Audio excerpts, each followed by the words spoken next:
Selamat pagi pemirsa, saya Cynthia akan menemani Anda pada hari ini selama beberapa menit ke depan dalam Indonews, yang menyajikan info-info terkini, teraktual, dan terpercaya. Kasus COVID-19 di Taiwan telah mengalami penurunan yang signifikan setelah lebih dari 2 bulan ketika jumlah kasus harian melonjak hingga 535. Pada tanggal 25 Agustus 2021, kasus COVID diumumkan dengan rekor baru dengan tidak adanya pertambahan kasus lokal. Terpantau sejak bulan Agustus 2021, pertambahan kasus COVID-19 di Taiwan tidak lebih dari 20 kasus lokal.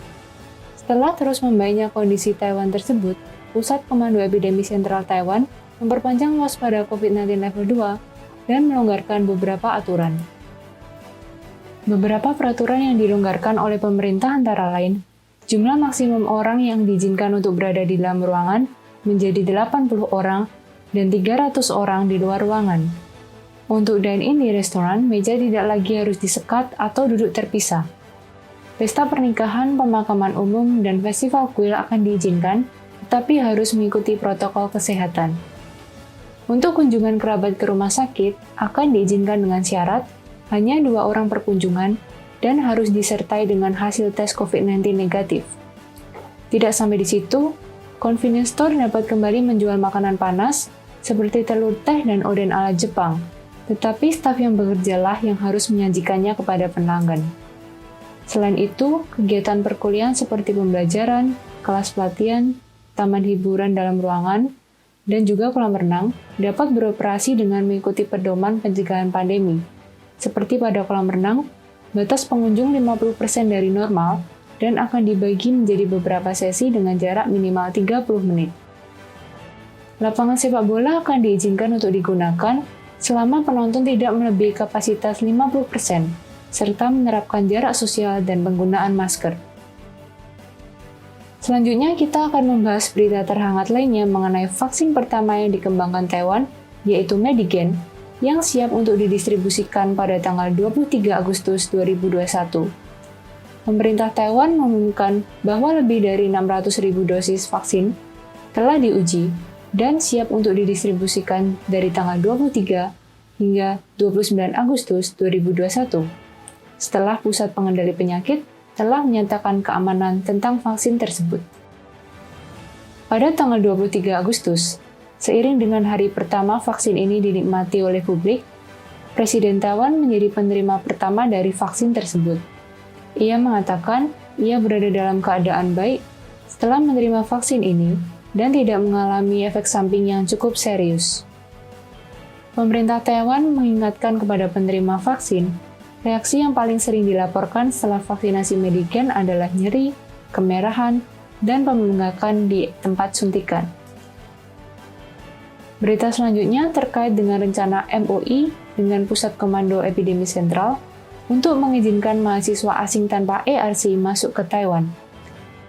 Taiwan telah menurunkan tingkat waspadanya ke level 2, sehingga pada tanggal 24 Agustus lalu, Kementerian Pendidikan Taiwan atau MOI mengumumkan secara resmi bahwa mahasiswa asing tanpa ARC dapat memulai proses pengajuan masuk ke Taiwan untuk semester mendatang. Sekitar 13.000 siswa internasional akan diizinkan untuk mendaftar pada semester musim gugur ini, termasuk penerima beasiswa Kementerian Luar Negeri Taiwan dan beasiswa Huayu. Sekian berita dari saya akan memberikan pada rekan saya Baby untuk membawakan berita bahagia. Baik, terima kasih Cynthia. Saya Baby akan melanjutkan dengan membawakan berita-berita menarik yang sudah pasti ditunggu-tunggu oleh semua orang.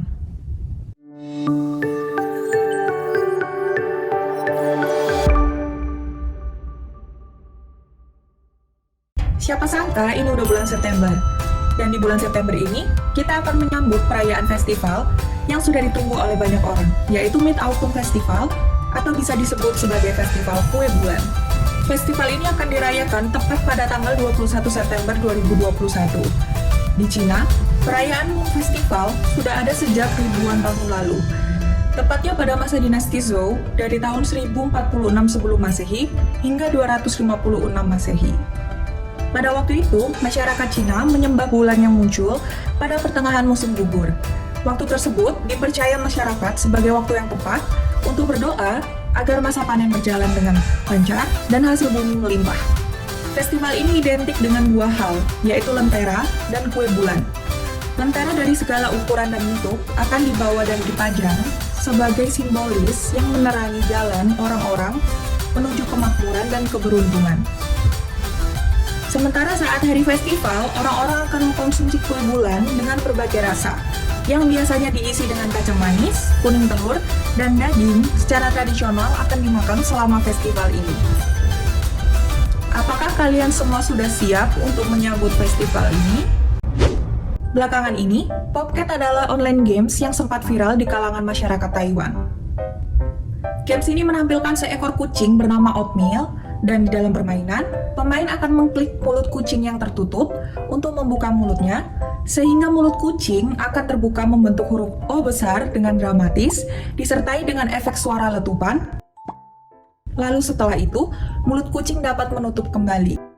Game ini menghitung pops pemain berdasarkan negara dan mencantumkan peringkat global. Game Popcat ini mulai mendapatkan perhatian di Taiwan tak lama setelah Olimpiade Tokyo dimulai dan mendapatkan momentumnya seiring dengan berjalannya acara. Tak disangka, netizen Taiwan membanjiri server games online ini hingga mendapatkan podium pertama loh.